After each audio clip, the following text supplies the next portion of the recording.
Мандатын тапшырып,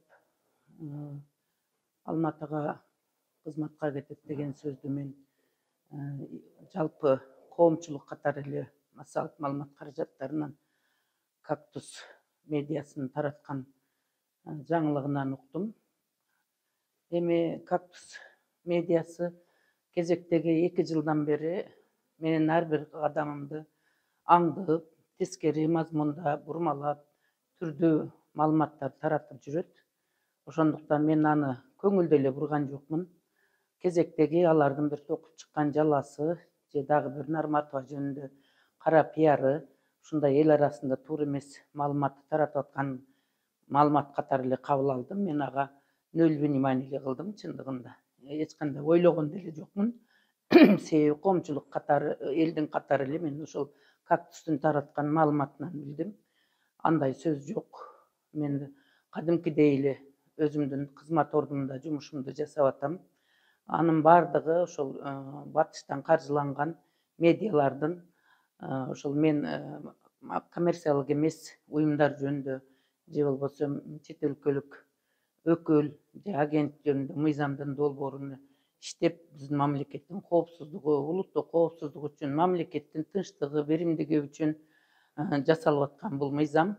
Мен кыргыздын мекенчил патриоту катары бул мыйзамды 10 жылдан бери көтөрүп келатам, билесиңер. Себеби бул мага жекече эч кандай өзүмө кызыкчылыгыма кереги жок бул мыйзамдын. Мен өзүм деле ошол бейөкмөт коммерциялык эмес уюмдар жөнүндө депутаттыкка чейин Мээримбек кайрымдуулук фондун ачып иштетип жүрөм. Ал реестрден өтүп, каттоодон өткөн бардык эле коммерциялык эмес уюмдар чет өлкөлүк агент деп эсептелбейт. Бул 99% коммерциялык эмес уюмдарга тиешеси жок бул мыйзамдын. Тилекке каршы ошондой бир 1%ке жетпеген коммерциялык эмес уюмдардын ушундай коомчулукта туура эмес пикир жаратуу максатында эл арасында туура эмес тескери көз караштарды жаратып келишет Нарматова жөнүндө. Бул мандатын тапшырат деген сөз деле ошол таратып жүргөн тескери маалыматтардын бири катары мен кабыл алдым. Себеби мен мандатты тапшырганга эч кандай негиз жок. Өзүңөр билесиңер кыздар, мен мыйзам ченемдүү конституциялык укугумду шайлоочуларымдын ишеничин актоо максатында 24 саат бою тынымсыз иштеп келем.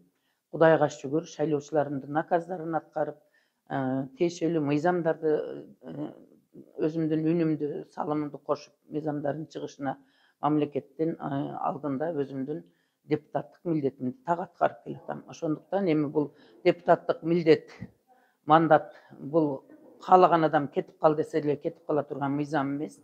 Өзүңөр билесиңер, жанагы Райымбек Матраимовго да жармаштырып жүрүшөт, мандатын тапшырыш керек деп.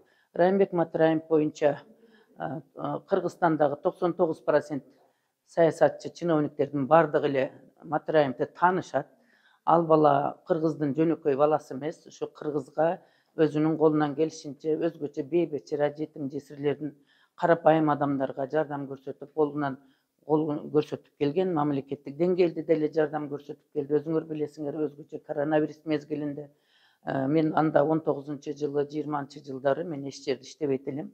Коомдук ишмер катары Матраимовдун жалпы кыргыз эли кыйналып турган мезгилде, өзүңөр билесиңер, бир жума 10 күнгө жакын аралыкта мамлекет башкара албай, протоколу да жок, элибиз кыргынга дуушар болуп калган мезгилде ошолор Исмаил Ата фонд аркылуу suurулуп чыгып, 7 дубандагы карапайым элге жардам берип, мындай эс алуучу аппараттарды алып келип, тамак ашын таркатып, элге жардам бергени бул реалдуу жашоонун чындыгы.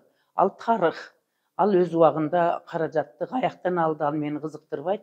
Аны мен бирөөнүн чөнтөгүн эсептегенге мен акым да жок, укугум да жок. Бирок тилекке каршы ошо колунда бар жигиттердин арасында Матраимов жетектеген ошол фонд элге учурунда жардам берген.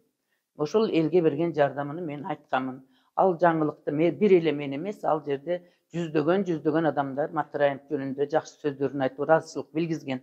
Ошондуктан бул жерде биз майда чүйдө Матраимовду тааныган бизге окшогон чабактар жооп бербей эле, бул башынан ылдый карап кетиш керек. Себеби 99% Матраимовду таанып, бардыгы бирге чай ичип, бирге басып жүргөн чиновниктер, байлар, саясатчылар катардан турат. Тойлоруна баргандар бар, башкалар бар. А мен улуу адам катары Матраимовдун элге кылган кызматын айтканмын. Аны дагы деле айта берем. Анан бирөөдүн жакшылыгын айтып коюш бул кылмыш эмес.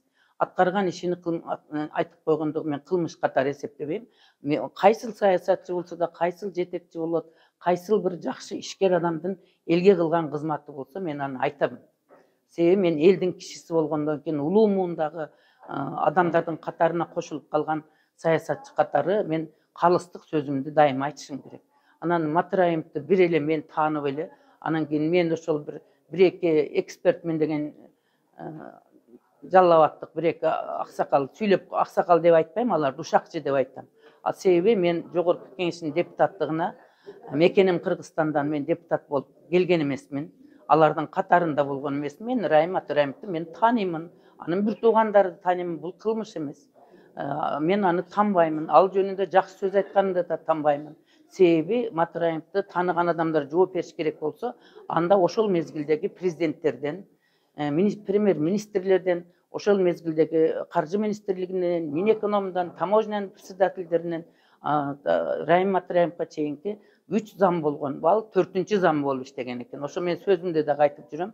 Ошон үчүн бардыгы башынан баштап текшерилип, ошолордун тааныштарынын бардыгы мекеним Кыргызстандан депутат болгондор, биримдиктен депутат болгондор, Кыргызстандан депутат болгондор бардыгы жооп берсе, анан биздики акырында анан тааныган адам катары бизге кезек келиши мүмкүн.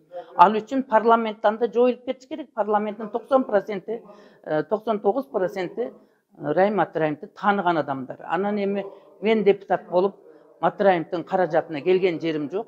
Мен Ата журт Кыргызстан партиясынан келдим. Ата журт Кыргызстан партиясынын Матраимовдон каражат алган жери жок да. Мен өзүмдүн жасаган элге кылган эмгегим менен Ата журт Кыргызстан партиясынын мүчөлөрүнүн колдоосу менен депутат болуп мандат алып отурам. Бирок мен мандатымды достойно аткарып атам.